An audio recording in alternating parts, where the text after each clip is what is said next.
It's your boy Step Back, El Dominicana. Que pasó, my amigos out there? We talking about the 6'11", let's just call him 7 foot, big man from the Timberwolves that everybody's kind of sleeping on.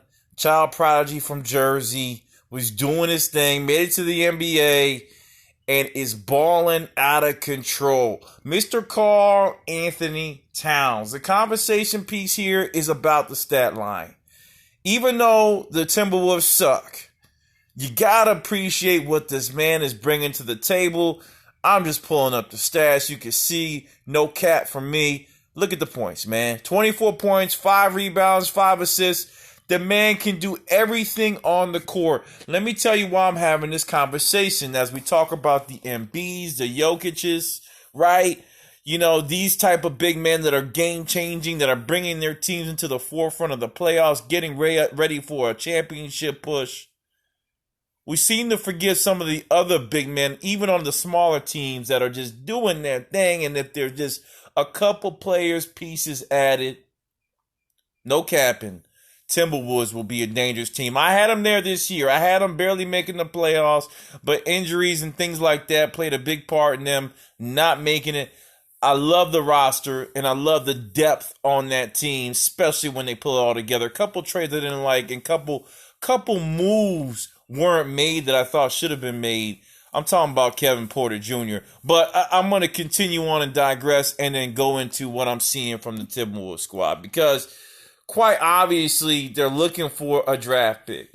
And when you got a player that's averaging mid-20s, 10s in the rebounds, over 10 plus in the rebounds, plus over 5 plus in the assists, you got to bring something to the table that's going to complement him well. I think they may go after a power forward, but the best option for me is Cade Cunningham. There's no doubt in my mind, Cade on this team makes a whole lot of sense. Now let's get into the records and understand where the Timberwolves are at and what I'm seeing to why I'm even making a video about a team that has no chance at making the playoffs, okay? Through the last couple games, I've been watching this squad, checking out everything they bring to the table, and I like Malik Beasley off the bench.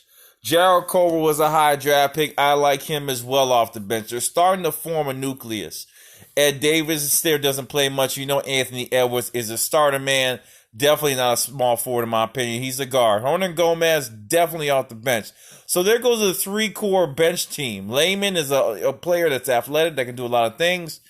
But then goes one of my top picks in the draft last year. I said he's a sleeper. It's a shame he went so late. Similar to his cousin. I'm calling him his cousin because they're both from Washington. Kevin Porter Jr., I think he was a steal of the draft, and once he gets going, he's going to be a scary sight to see. Jaden McDaniels paired with Anthony Edwards and the Towns, plus you add on Mr. Russell, okay? You're missing one piece who can do both. It's going to be Mr. Cade Cunningham, who's at 6'7", 6'8". Even though he'll be point guard, he can massage his way into a small forward guarding position, all right? He could do that. Jalen Noel forms a nice nucleus, had a tremendous year off the bench. And my favorite, another Jersey head, Nahaz Reed, is just off the charts. Tremendous big man off the bench, and he's going to do great things for them coming off there, all right? Really like what I'm seeing from Nas, all right? Now, Ricky Rubio's there and is a true point guard. The old Ricky Rubio, no offense, this team probably would have been a playoff team, but he's older now, right? His body's been beat up, man. At the end of the day, it is what it is. You see flashes here and there, but it's not the same after the ACL. I'm sorry, I don't care what no one tells me. I think that he's definitely somebody you keep, but they're guard heavy. They're going to have to look to start to move some of these guards, even though I like them. I like Jordan McLaughlin, you know, I like Rubio, but when you got Cade coming in, there's not enough balls to go around. I would also invest in a power forward, all right? Somebody at a starter level. I know they may play Mr. Jaden McDaniel there, but he's a little too skinny, and they're missing the muscle. The only muscle on this team left is Naz Reid, all right? You got Vanderbilt's in there too. Need a couple big bodies, somebody that's, you know, getting people's head, getting nasty. Maybe Jake Layman can come in that role. Now, a stretch four position that they have on this team is Juan Hernan Gomez. I was surprised at his skill set. Another nice little talent off the bench. You can play him here or there where you want. So you're forming a team that may be 11 deep on the squad if they get a high draft pick. And I'm sure any point guard coming out is thinking about, how do I get to Minnesota? Because that allows me the best opportunity to be, of course, one of the top players, as well as development wise players in the league. They switch coaching. I think Minnesota has an opportunity here. When you look at the standings, they're not as bad as some people think. Minnesota 15-42. The Rockets and them are fighting to get out of that last spot. If I'm either of those teams, especially Minnesota, I don't think Houston really needs a point guard. I think John Wall is fine, but he's probably going to get moved. I think Minnesota should really let some of these bench players play and position themselves into getting one of the top draft picks. Now let's go into the draft picks and see what we got. This is my other site, NBADraft.net. I love this site. Gives me all the detail that I need on players that are up and coming. There's this kid out of Australia named Jordan Giddey.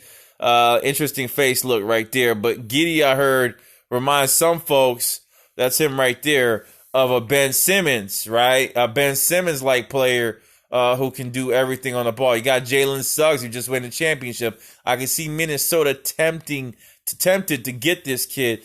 I don't like him as a starter. However, I don't see a problem with him going to the Minnesota Timberwolves and being a strong defensive guard for the squad. All right, let's get into the draft real quick in the mock and understand who would be there at those top picks to get them in that position to possibly make the playoffs next year, right? Especially with the healthy talents. They gotta stay healthy. I think that's the biggest issue that they've had this year, is this team actually staying healthy. I think that's the biggest problem.